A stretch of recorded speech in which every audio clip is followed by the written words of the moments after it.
Wala silang pakialam! Wala!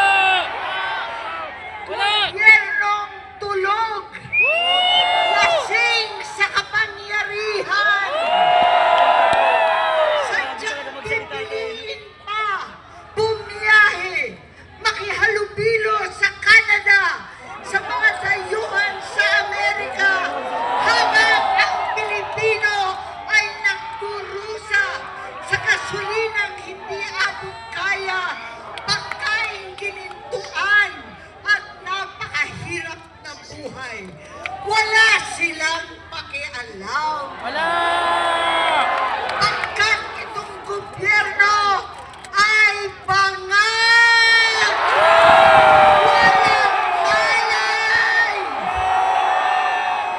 Nagtukod pa rin hindi nakikita ang 10 ton na ebidensya, ang 12 ng testigo, ang 18 higit pang mga Marines. Itong baha at flood control na lulunod sa atin lahat. Wala silang pakialam. Wala! Kaya marami po sa inyo naging kasama ko ang ating kabataan. At ang suot natin ay itong t-shirt. Ang sigaw natin noon pa, makialam! Makialam na po tayo. Makialam para sa kabataan. Makialam para sa kinabukasan.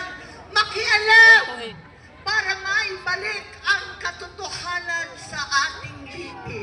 Yun! Panahon na na Para- maibalik ang katarungan, ang hustisya na hindi buktot at pinabaluktot ang batas at saligang batas.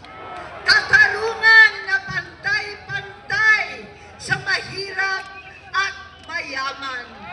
Katarungan na walang sino-sino, na walang pinipili na kaalyado o kalaban daw. Katarungan na naiiba ngayon para sa senador at sa mga pinsang buo. Katarungan para sa lahat ng Pilipino. We are one! We are one! We are one! We are one! Mabuhay ang ating mga kapatid! Mabuhay